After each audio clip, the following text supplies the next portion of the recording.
Hello दोस्तों, नमस्कार। मैं हूं यशवंत दावले और आप देख रहे हैं यशमनी विज्ञान चैनल में। आपका स्वागत है।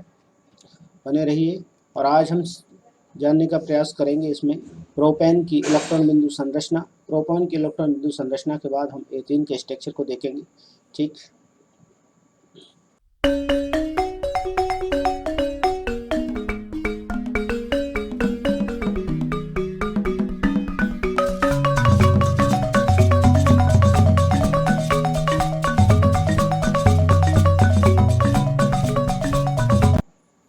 यह सबसे पहले लिखा गया है। क्या आप इसी प्रकार प्रोपेन की संरचना चित्रित कर सकते हैं जिसका अणु सूत्र प्रोपेन होता है, अर्थात C3H8 होता है। आप देखेंगे कि सभी परमाणुओं की संयोजकता उनके बीच बने एक आबंध से संतुष्ट होती है। ऐसे यौगिकों को संतृप्त यौगिक कहते हैं। तो सभी परमाणुओं के बीच में आपने देखा होगा जो एकल बंध से बीच में संतुष्ट हैं, सभी वो सब संतृप्त यौगिक कहलाएंगे। सामान्यतः ये यौगिक अधिक अभिक्रियाशील नहीं होते हैं। ठीक है। किंतु कार्बन एवं हाइड्रोजन के एक अन्य यौगिक के बारे में बात करेंगे जिसमें की बात चल रही C2H4 एथीन, जिसे एथीन कहते हैं। इस अणु को कैसे चित्रित कर सकते हैं? हम पहले से चरणबद्ध विधि से अपनाएंगे। चरण विधि से अपनाकर इसे दिखाएंगे कि सबसे पहले होगा क्या और किस प्रकार से ये बन सकता है। तो इससे पहले हम प्रोपेन का स्ट्रक्चर देखेंगे। प्रोपेन इलेक्ट्रॉन बिंदु संरचना।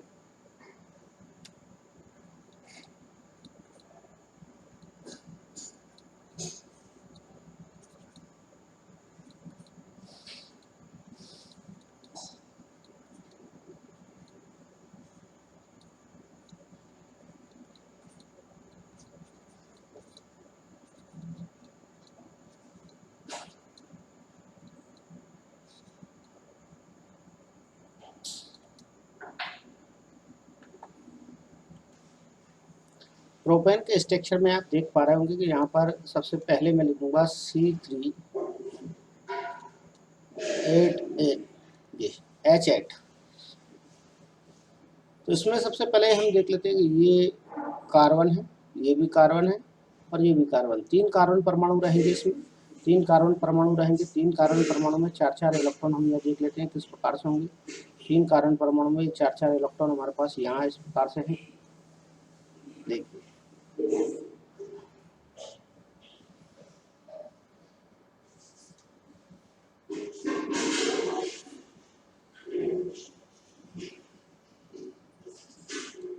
ये 4-4 इलेक्ट्रॉन इनकी। यहाँ देख पाएंगे सबसे पहले हमें ये करना है कि इन इलेक्ट्रॉन के साथ साथ हमें कार्बन परमाणु की भी कक्षाओं को ओवरलैप करना है। ओवरलैप करने के लिए जरूरी है इन कक्षाओं को इलेक्ट्रॉन के साथ में सहभाजन हो। ओवरलैप करने के साथ साथ ही हमें ये देखना है कि कक्षाओं में इलेक्ट्रॉन का सहभाजन होना चाहिए। इलेक्ट्रॉनों का सहभाजन होना बहुत जरूरी है, जिसकी सहायता से हम ये देख पाएंगे कि किस प्रकार से यहाँ बॉन्ड बन रहा है। आप देख पा रहे होंगे किस प्रकार से कार्बन कार्बन के साथ में सहभाजन कर रहा है। ठीक, इसी प्रकार से हम इस कार्बन का भी सहभाजन यहाँ पर कराएंगे जो हमें दिखाई दे रहा है। इसका सहभाजन कराने के लिए हमें यहाँ पर इस इलेक्ट्रॉन को इस प्रकार से यहाँ पर रख देंगे, तो इनकी कक्षाओं का सहभाजन यहाँ पर हो जाता है। ये आप देख पाए होंगे। ठीक, तीनों कार्बन के बीच में एक एक बॉन्ड बन चुका, मतलब एक एक इलेक्ट्रॉन का सहभाजन हो चुका है। अब हमारे पास शेष इलेक्ट्रॉन जितने भी बचे हैं वहाँ पर हमें हाइड्रोजन ऐड करना है। तो हाइड्रोजन हम यहाँ पर ऐड करने का प्रयास करेंगे। मैंने यहाँ पर 8 हाइड्रोजन परमाणु लिए हैं। 8 हाइड्रोजन परमाणु की वायतम कक्षा में एक एक इलेक्ट्रॉन यहाँ पर शो होगा, वो मैंने यहाँ पर लिया है, वो आपको दिखाई देगा। इस प्रकार से देखिए, ये 8 हाइड्रोजन परमाणु मैं यहाँ आपके सामने बना रहा हूँ और इनमें एक एक इलेक्ट्रॉन यहाँ पर है जो कि इलेक्ट्रॉन इनका कार्बन परमाणु के साथ सहभाजन करेगा, अर्थात सहसंयोजन करेगा इलेक्ट्रॉन के साथ में। तब ये एक हमारे पास संरचना हो जाएगी प्रोपेन की, जो कि इलेक्ट्रॉन बिंदु संरचना के नाम से जानी जाएगी। अब हम देखते हैं किस प्रकार से इलेक्ट्रॉन बिंदु संरचना में ये तब्दील होते हैं या इलेक्ट्रॉन बिंदु संरचना को प्रदर्शित करेंगे, वो हम यहाँ पर देख लेंगे। सबसे पहले इस कार्बन की बात करते हैं। ये हाइड्रोजन, इस हाइड्रोजन को मैं यहाँ से ले लूँगा और लेने के साथ साथ में इस इलेक्ट्रॉन के साथ में सहभाजन करा दूंगा। ठीक है, फिर यहाँ इसको मैं इसके साथ में ले लूँगा, तब मैं इसे यहाँ से इलेक्ट्रॉन को यहाँ इसके साथ में सहभाजन करा दूंगा। ठीक,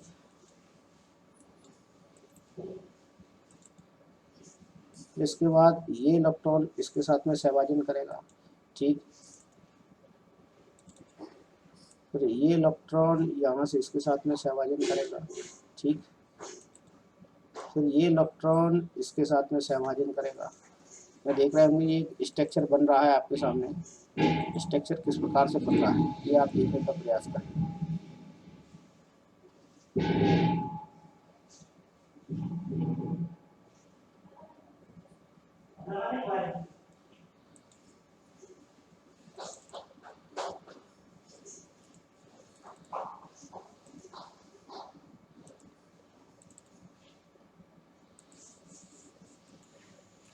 आप इस प्रकार से देख पाएंगे इसमें यहाँ पर 3 कार्बन परमाणु और 3 कार्बन परमाणु से 8 हाइड्रोजन परमाणु जुड़े हैं। यहाँ पर इनके बीच में एकल बॉन्ड बनेगा, ये यहाँ के इनके बीच में भी एकल बॉन्ड बनेगा, ये यहाँ भी इनके बीच में एकल बॉन्ड बनेगा, यहाँ भी बनेगा। ये सब जगह यहाँ पर 2-2 इलेक्ट्रॉन दिखाई दे रहे हैं, वहाँ पर इनके बीच में एकल बॉन्ड होगा। ये इलेक्ट्रॉन बिंदु संरचना इनकी कहलाएगी, जो आपको दिखाई दे रही है। ये प्रोपेन की इलेक्ट्रॉन बिंदु संरचना है जो आपको दिखाई गई। प्रोपेन इलेक्ट्रॉन बिंदु संरचना।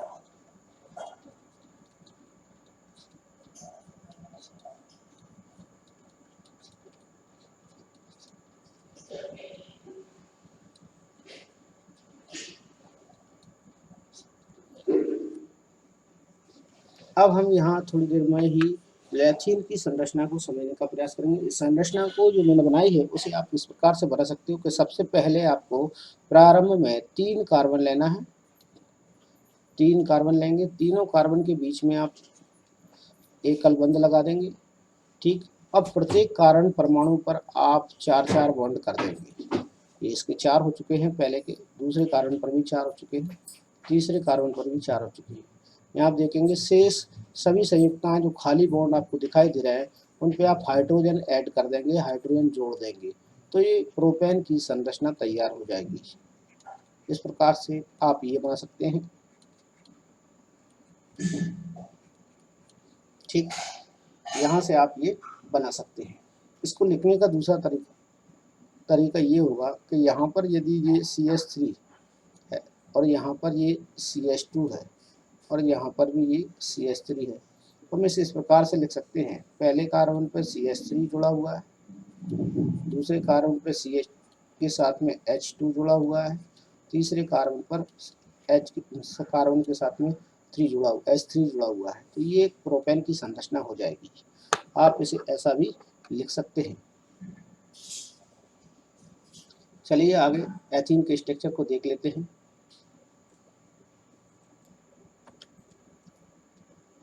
तो ये हमें एथीन की संरचना समझना है, तो एथीन के सूत्र के बारे में हमें जानना पड़ेगा कि एथीन का सूत्र है। आपको सारी श्रेणियों के बारे में जानकारी दूंगा, अभी मैं पेज टू पेज आपको पढ़ा रहा हूँ। जैसे ही आप सारणी पर पहुंचेंगे तो मैं सारणी के हिसाब से भी आपको जानकारी दूंगा पूरी। ये एथीन है,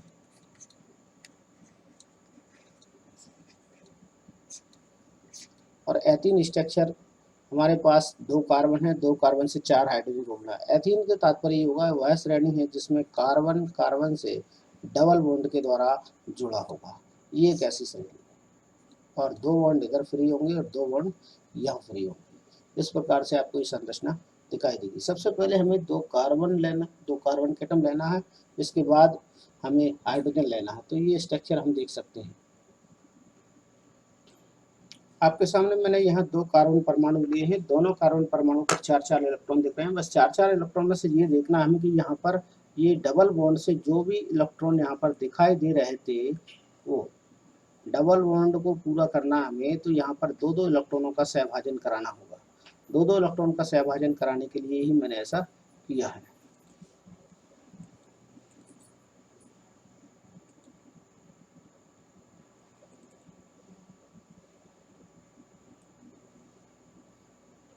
यहाँ आप देख पाएंगे कि ये किस प्रकार से कार्बन कार्बन के दो दो इलेक्ट्रॉनों के साथ में सहभाजन हो रहा है। यहाँ पर ये संरचना बन चुकी है और इसमें दो दो इलेक्ट्रॉनों का सहभाजन हो चुका है, अर्थात यहाँ डबल बॉन्ड बन जाएगा। अब हमें लेना है हाइड्रोजन, तब हम हाइड्रोजन लेंगे।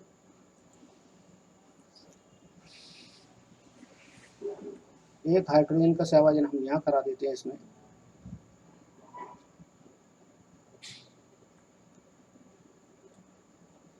दूसरा हाइड्रोजन परमाणु लेंगे, उसका सहभाजन यहाँ हो जाएगा इलेक्ट्रॉन का।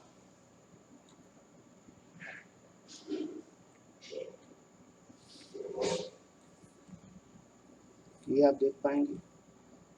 तीसरा हाइड्रोजन परमाणु लेंगे, उसका सहभाजन यहाँ करवा देंगे इस इलेक्ट्रॉन के साथ में।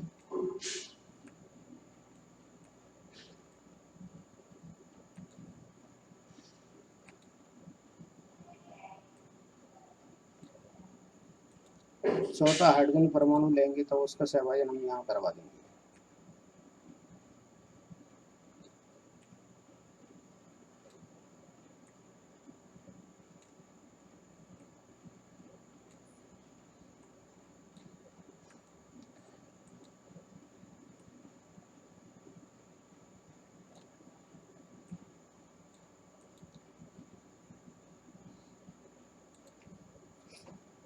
इस प्रकार से हमारी संरचना तैयार हो जाएगी एथीन।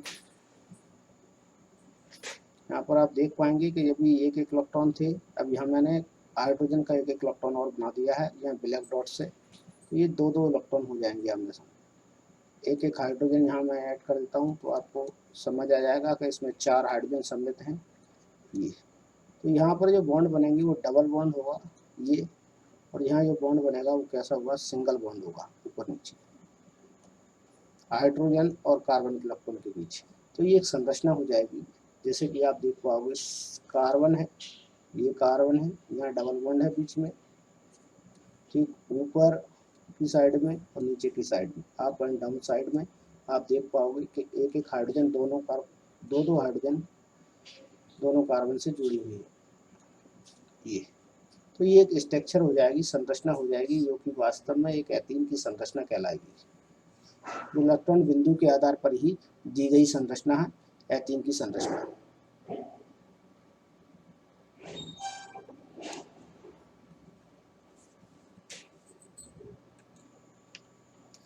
यहाँ देखेंगे आपके सामने यहाँ एथीन की संरचना को बनाकर बताया गया है किस प्रकार से। ये मैंने ग्रीन चॉपर में से बंद किया है। इसमें 4 हाइड्रोजन है और कार्बन कार्बन के बीच में जो है डबल बॉन्ड लगा है। एक हाइड्रोजन यहाँ पर जुड़ा हुआ है, दूसरा ये है, तीसरा ये और चौथा ये हाइड्रोजन है। हाइड्रोजन एवं कार्बन के अन्य यौगिक का सूत्र C2H2 जिसे कि एथाइन कहते हैं। क्या आप एथाइन की इलेक्ट्रॉन बिंदु संरचना का चित्रण कर सकते हैं? इनकी संयुक्ता को संतुष्ट करने के लिए 2 कार्बन परमाणु के बीच में कितने आबंध हैं आवश्यक हैं? कार्बन परमाणु के बीच इस प्रकार के 2 या अधिक आबंध वाले कार्बनिक यौगिक को कार्बन यौगिक कहते हैं, और तथा कार्बनिक यौगिकों को कार्बन यौगिक कहते हैं, तथा ये संतृप्त कार्बन यौगिक की तुलना में अधिक क्रियाशील होते हैं। क्रियाशील होने का मतलब है वहां पर ज्यादा बॉन्ड होने के कारण वो अधिक क्रियाशील हो जाता है। जो एकल बंध वाले होते हैं कम क्रियाशील होंगे, द्विबंध वाले अधिक क्रियाशील होंगे, और त्रिबंध वाले और अधिक क्रियाशील होंगे। अगली जानकारी जैसे हम जो देख रहे थे, जैसे कि एथाइन की संरचना। एथाइन की संरचना मैं कल आपको अगली वीडियो में बताऊंगा, ठीक। और जब तक हम पढ़ेंगे इसके बाद हम अगली वीडियो से चालू करेंगे श्रृंखलाएं, शाखाएं एवं वलय। श्रृंखलाएं, शाखाएं एवं वलय में आप सीखेंगे किस प्रकार से इनकी श्रृंखलाएं होती हैं कार्बनिक यौगिकों की, एकल बंध वाले, द्विबंध वाले कार्बन परमाणु की श्रृंखलाएं सीखेंगे। तो कल से आप वीडियो को कंटिन्यू करें, देखना तो बेटर रहेगा, क्योंकि आप पूरी तरीके से समझ सकेंगे। अभी इनका बेस चल रहा था, बेस के बाद अब ये सारणियों का या जो सीरीज होती हैं, एल्केन श्रेणी, एल्कीन श्रेणी, एल्काइन श्रेणी, जो सजातीय श्रेणी है, उनका बेस क्लियर हो जाएगा इसमें। आज तक के लिए वीडियो में इतना ही, और मैं फिर दिन की तरह कहना चाहूँगा, यदि आप मेरे चैनल पर नए हैं और आप तक अपने मेरा चैनल सब्सक्राइब नहीं किया है तो प्लीज़ सब्सक्राइब कर लें, और यदि वीडियो आपको पसंद आता है तो लाइक ज़रूर करें और दोस्तों के बीच में शेयर करें। वीडियो सबसे पहले पाने के लिए आपको बेल नोटिफिकेशन पर प्रेस जरूर करें आप, ताकि आपको मेरे वीडियो का नोटिफिकेशन सबसे पहले प्राप्त हो सके।